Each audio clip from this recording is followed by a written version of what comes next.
Bismillahirrahmanirrahim. Assalamualaikum warahmatullahi wabarakatuh. Nahmaduhu wa nasta'inuhu wa nastaghfiruhu wa nu'minu bihi wa natawakkalu alayhi wa na'udzu billahi min shururi anfusina wa min sayyiati a'malina. May yahdihillahu fala mudilla lahu wa may yudlilhu fala hadiya lahu.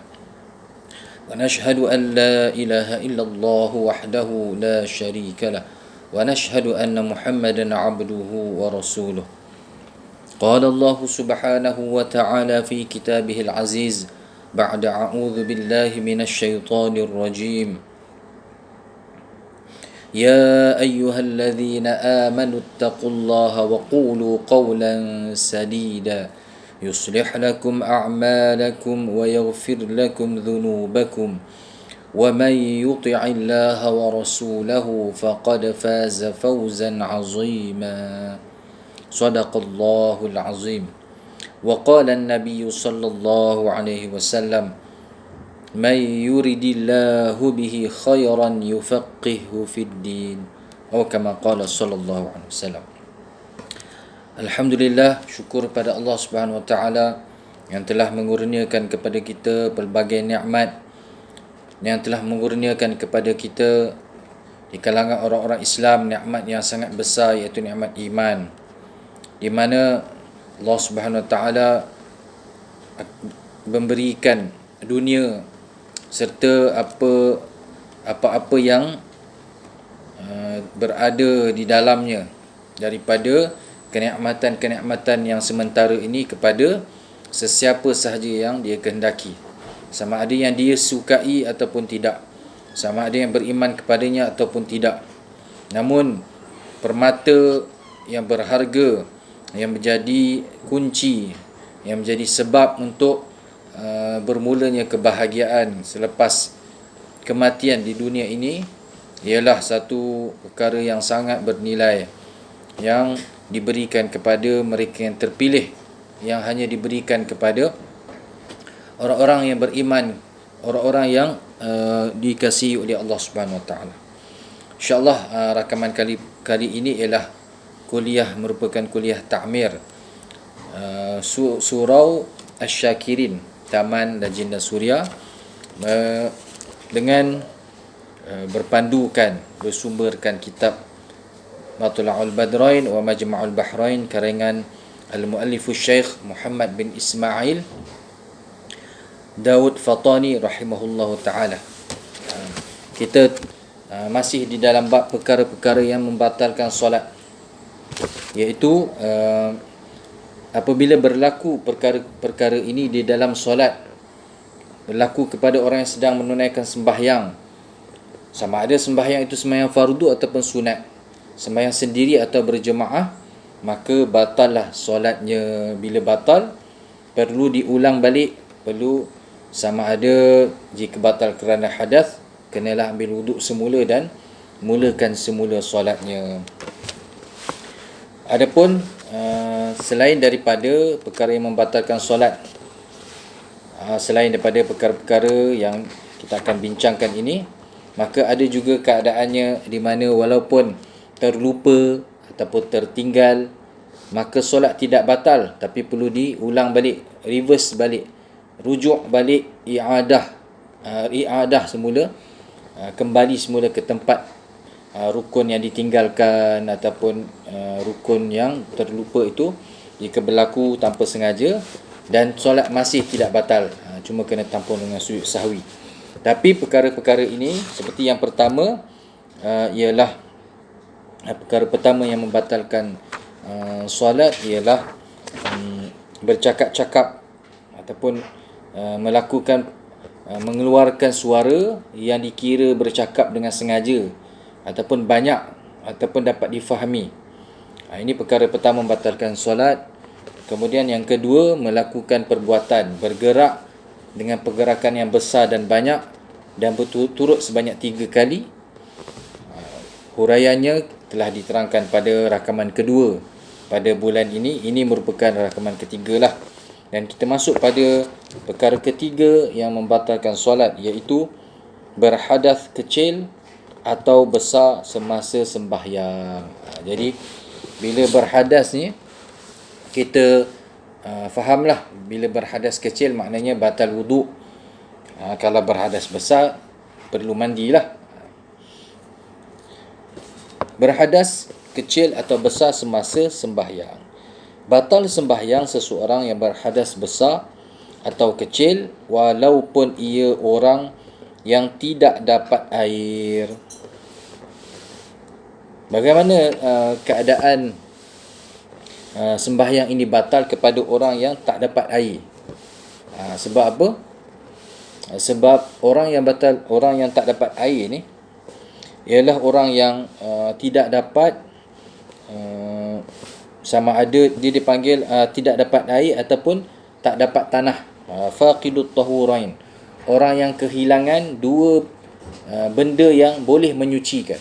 Orang yang tidak dapat menjumpai dua perkara yang menyucikan dia, yang menghilangkan dia daripada hadas besar atau kecil, lalu dia terpaksa sembahyang. Seseorang yang Islam itu yang yang mukallaf, apabila sampai waktu sembahyang dan mungkin waktu sembahyang itu dah hampir habis, maka kemudian dia tidak dapat, sama ada tak dapat berwuduk ataupun tak dapat tayamum. Itu maksudnya orang yang faqidut tahurain. Maka apa situasi yang berlaku kepada orang begini?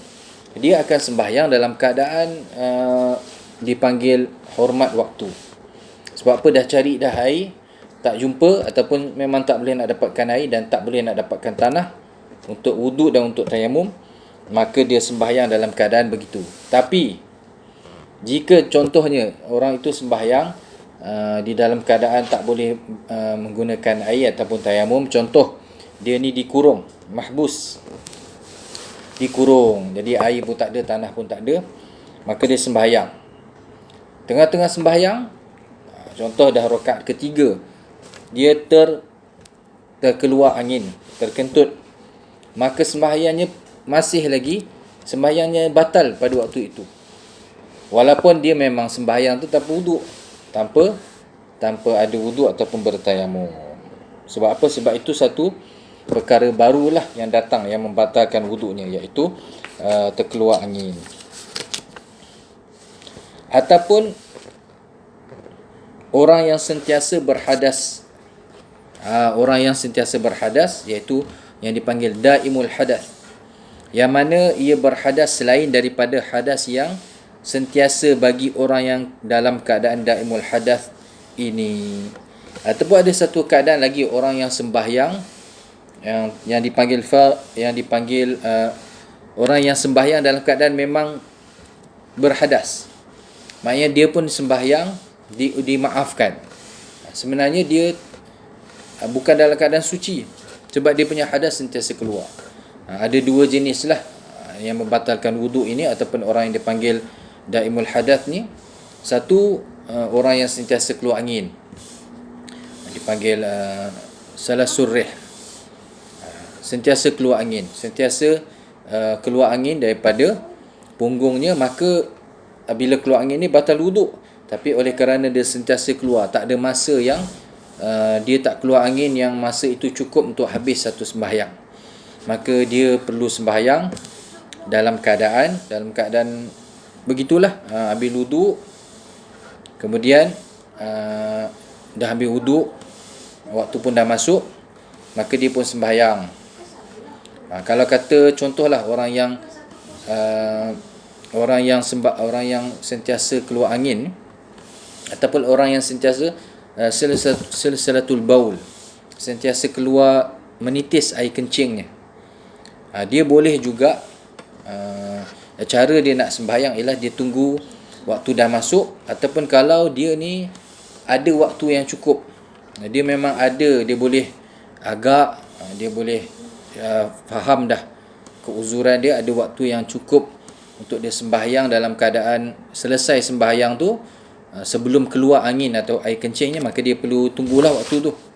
Tapi jika memang sepanjang masa kalau dia tunggu pun sampai habis waktu pun takkan ada waktu yang angin atau air kencingnya tak keluar, maka dia akan sembahyang terus dalam keadaan selepas bersihkan Orang yang keluar air kencing selalu ni dia bersihkan, kemudian dia akan balutlah, ambil wuduk, dan apa yang keluar tu dia maafkan, dia pun sembahyang. Tapi kemudian tiba-tiba contoh orang yang selalu keluar air kencing, tiba-tiba tengah sembahyang dia terkentut, maka dia batal sembahyang dia. Walaupun sebenarnya sembahyang dia tu dalam keadaan diuzurkan, bukan sembahyang orang yang tahir, tetapi batal pula sembahyangnya sebab keluar hadas yang lain, bukan hadas daripada penyakit yang dia alami itu. Ataupun sebaliknya, orang yang memang dia ni silsilatul rih, sentiasa keluar angin. Jadi dia sembahyang dalam keadaan keluar angin itulah, tiba-tiba dia terkeluar air kencingnya, maka batal juga wuduknya, batal juga solatnya, dan dia perlu mengulangi semula sembahyangnya. Itu berlaku hadas.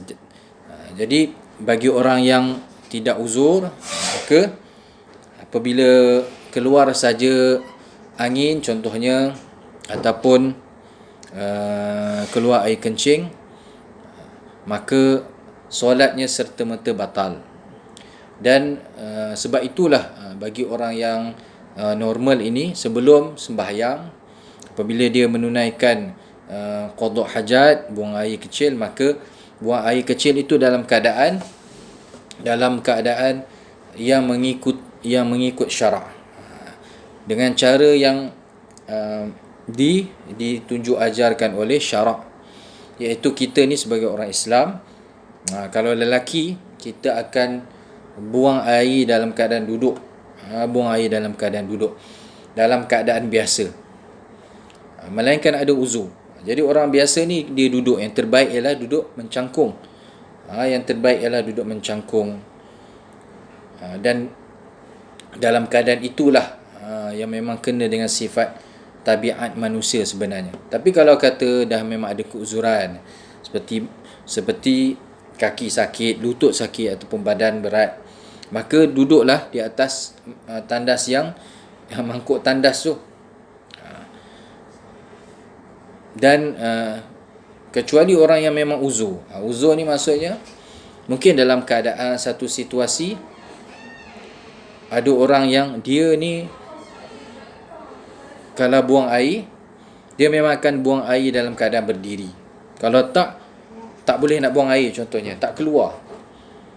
Ataupun dalam keadaan nak buang air tu, contohnya berhenti di satu tempat, perhentian dah dalam perjalanan yang panjang, pergi ke tempat buang air, tengok yang boleh duduk tu penuh. Kalau tahan memang mengakibatkan mudarat, ataupun dah tak tertahan dah, maka ketika itu dikira uzur lah. Buang air kecil dalam keadaan berdiri, ataupun di tempat yang kotor, takut kena kotoran yang lain pada pakaian dan badan. Itu situasi uzur saja. Tapi asalnya ataupun yang sepatutnya kita buang air kecil, sama ada perempuan ataupun lelaki lah, yang kita akan ambil berat dalam keadaan duduk, dan kita akan basuh dengan air, ataupun jika tidak ada air, katakanlah tempat tu tak ada air, kita akan guna penggantinya lah. Penggantinya iaitu seperti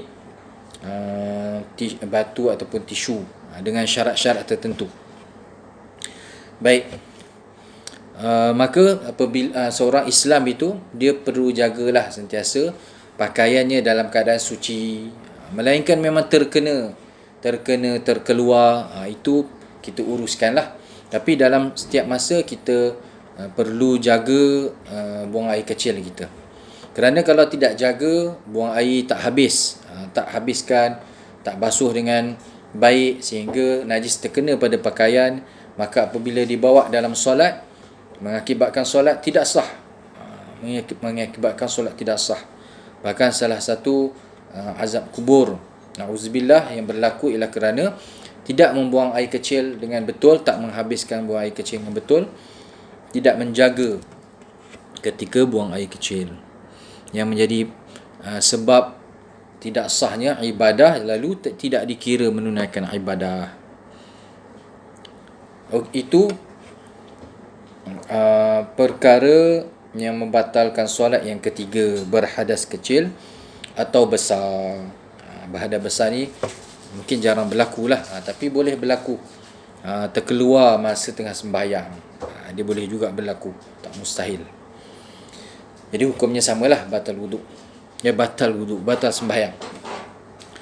Yang keempat, perkara keempat yang menyebabkan solat batal ialah terkena najis yang tidak dimaafkan. Maknanya terkena najis biasalah, terkena masa tengah sembahyang. Terkena sama ada dia tu datang daripada tempat lain, maksud datang ke arah orang yang sembahyang, solatnya jadi batal, ataupun orang yang sembahyang itu di tempat sembahyangnya ada najis yang tidak dimaafkan lalu terkena, maka solat akan jadi batal dengan penjelasan berikut. Tidak batal ni apa keadaan yang tak batal sembahyang kalau terkena najis yang bagaimana?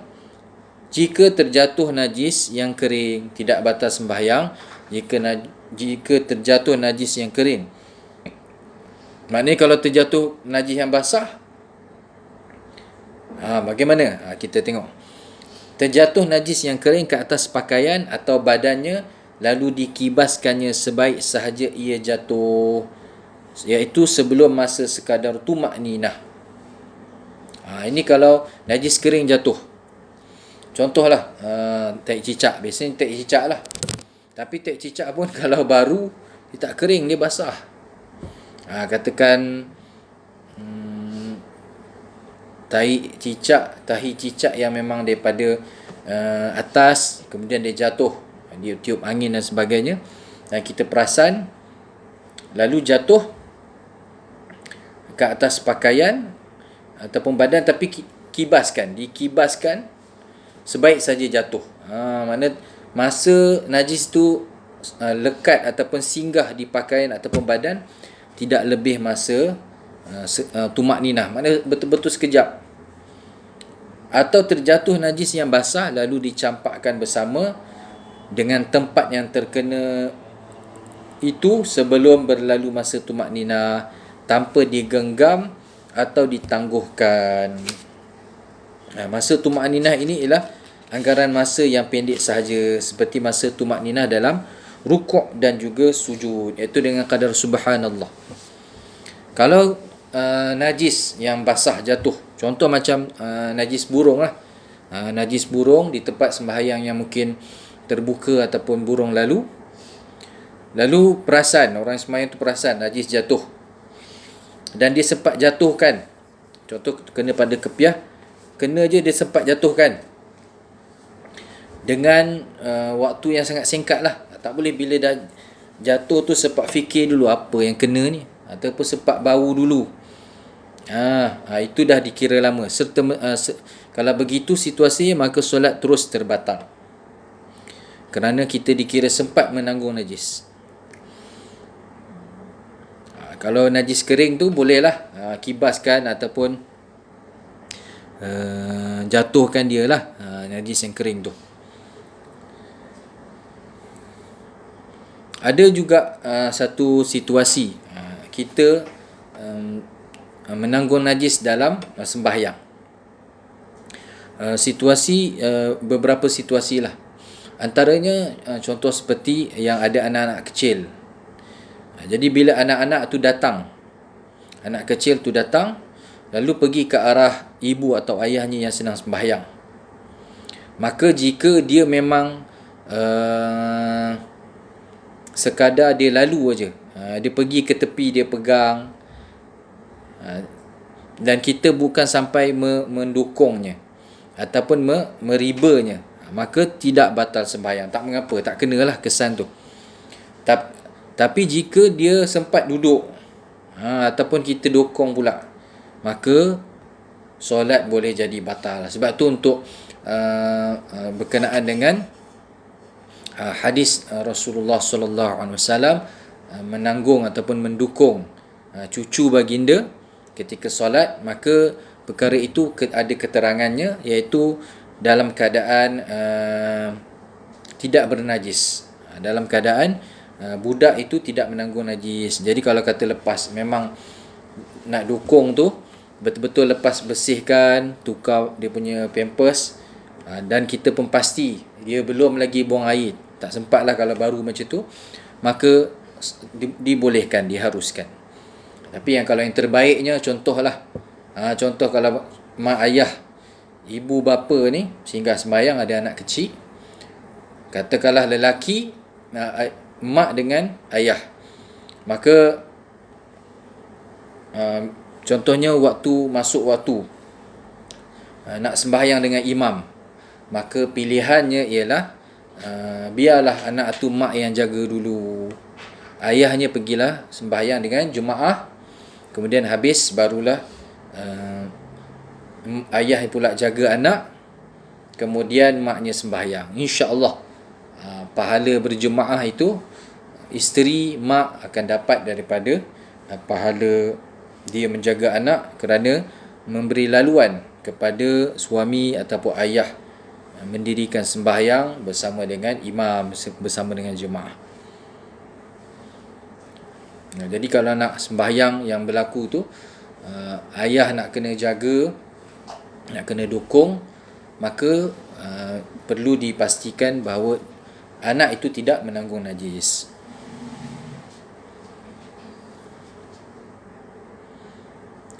Itu perkara yang keempat yang membatalkan solat. Dan ada juga situasi, contohnya tempat sembahyang. Tempat sembahyang tu ada najis. Tempat sembahyang ni dimaksudkan ialah tempat kita meletakkan anggota sujud kita ataupun tempat kita berdiri semasa sembahyang. Maka itu tempat yang betul-betul kita meletakkan anggota lah. Katakanlah memang sejadah kita sendiri ada tak hicap yang baru jatuh ataupun kita tak perasan, maka jika kita boleh pasti yakin anggota badan kita, pakaian kita tak terkena, maka tidak mengapalah. Jika tidak, kita perlu ubah kedudukan. Kita perlu ubah kedudukan sehingga kita tak terkena najis itu.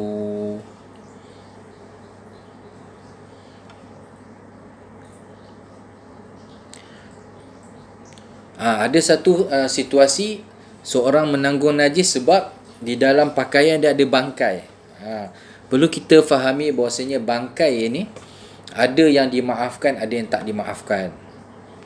Ada yang dimaafkan, ada yang tidak dimaafkan. Tapi dimaafkan itu ada pula pada bukan bangkai itu sendiri, bangkai apa dimaafkan, bangkai apa tidak, pada situasi. Dalam situasi ada yang dimaafkan pada cecair, tidak dimaafkan pada selainnya. Contoh kalau macam semut ini dia ataupun bangkai lain lah, contoh seperti lalat ni bila mati jatuh dalam minuman, jatuh sebelah sayap, tenggelamkan sebelah lagi, bawa keluar boleh minum, jadi dia dimaafkan lah. Ataupun semut, selagi mana adalah mana bukan bangkai itu dimasukkan ke dalam air, kalau tak air itu jadi najis. Tapi kalau dia berada pada pakaian ataupun tubuh orang yang sedang sembahyang, maka dikira seseorang itu menanggung najis.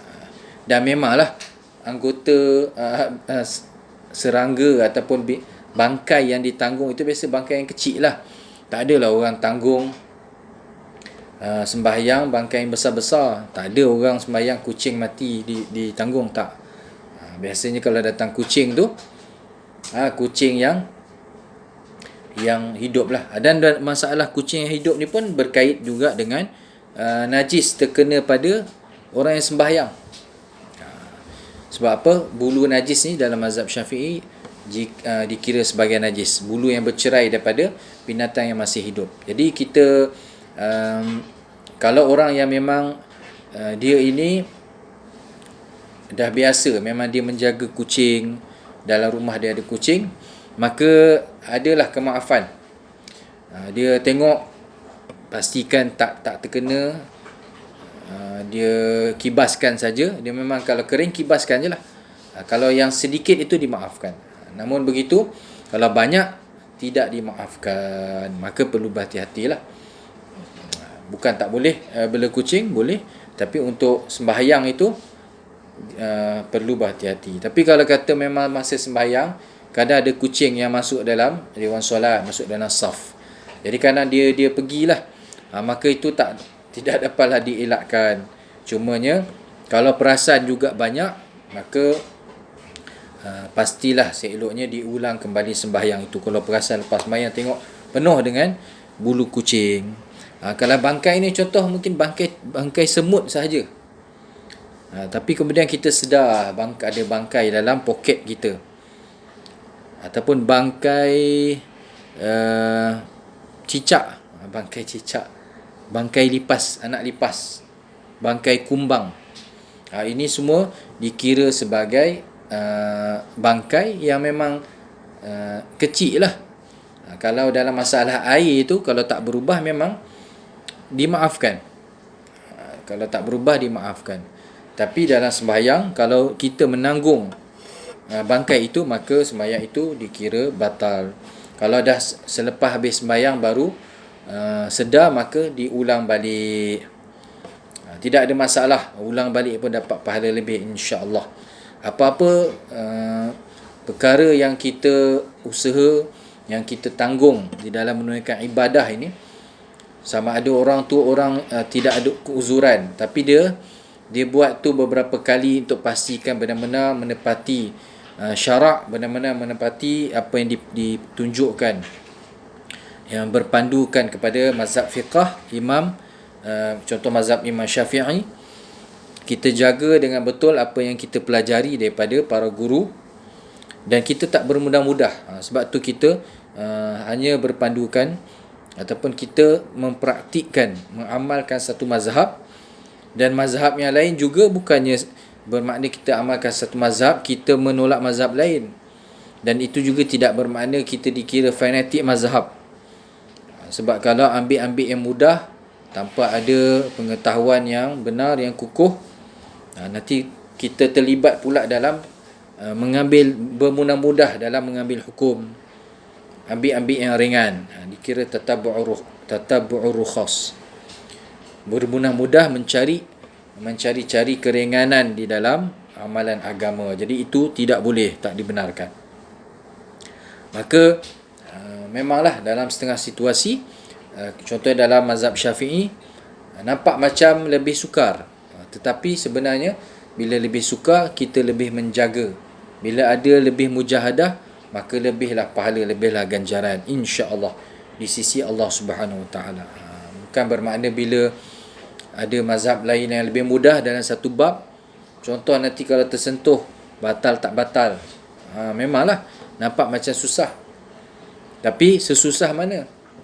Air banyak boleh ambil uduk balik, dan ambil uduk beberapa kali, banyak kali pun, semua tu dikira pahala, tidak akan sia-sia. Jadi insya-Allah setakat itu dahulu perbincangan kita, iaitu tentang perkara-perkara yang membatalkan sembahyang. Yang ketiga, berhadas kecil atau berhadas besar. Yang keempat, terkena najis yang tidak dimaafkan. Jadi dalam banyak situasi sebenarnya, bila terkena najis ni, maka akan membatalkan sembahyang lah. Contoh yang kalau dimaafkan pun dalam situasi tadi, najis kering sempat sempat dikibaskan. Kemudian kalau najis basah terkena pakaian tu sempat dijatuhkan. Biasanya kalau pakaian ni kopiah ataupun serban yang boleh dijatuhkan. Kalau kena baju memang tak sempat.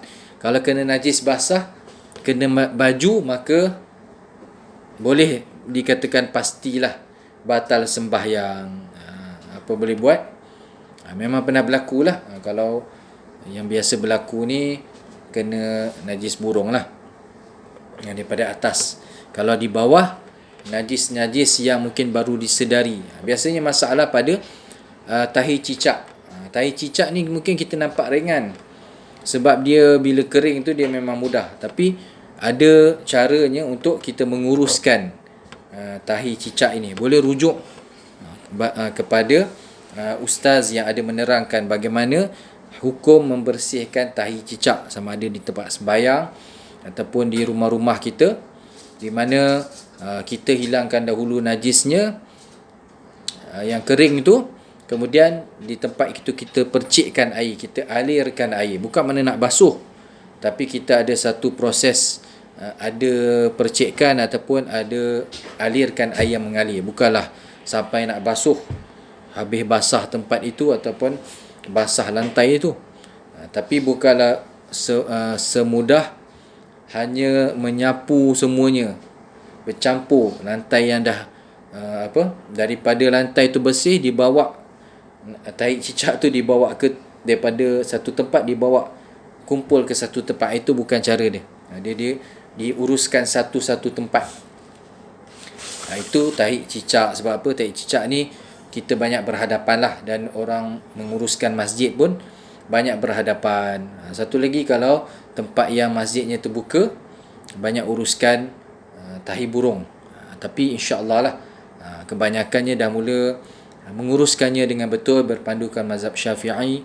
Hilangkan najis terlebih dahulu, jangan campurkan dengan, jangan rebakkan, jangan bawakan najis tu ke tempat lain, kemudian alirkan sedikit air, sedikit tu sampai ada mengalir air, sehingga hilanglah kesan. Hilangkan najis tu, hilangkan air najis tu dulu, sehingga tak nampak kesan air itu, bau, warna dan rasa. Kemudian direnjiskan air, dialirkan air. Wallahu a'lam bissawab. InsyaAllah kita ada rezeki bertemu lagi pada bulan hadapan dengan kuliah secara fizikal, insyaAllah, di surau ataupun di masjid. Semoga majlis ilmu kembali hidup, dan semoga kita umat Islam dimudahkan urusan kita diangkat bala bencana daripada negara kita, khususnya daripada seluruh dunia, khusus juga daripada seluruh umat Islam. Elakkanlah diri kita daripada terlibat dengan perkara-perkara yang menarik murka Allah, menarik bala, seperti melibatkan diri dalam fitnah yang sangat mudah kita terjerumus, sangat mudah kita palitkan diri kita padanya, sangat mudah kita terkena percikannya kalau tak berhati-hati. Kita, apatah lagi kita tak tahu batasnya dan kita tak tahu realitinya. Eloklah kita berdiam diri ataupun kita mengambil sikap sebagaimana yang difirmankan oleh Allah Subhanahu Wa Taala. Apabila kita mendengar berita-berita yang tidak pasti, yang mungkin ia fitnah, mungkin ia betul, tapi kita kena ada zunnu bil mu'minina khaira, zannal mu'minuna bi anfusihim khaira. Kita ada sangka yang baik pada orang-orang yang beriman, supaya kita tak terjerumus ke dalam lembah menfitnah orang lain. Wallahu a'lam bissawab. Assalamualaikum warahmatullahi wabarakatuh.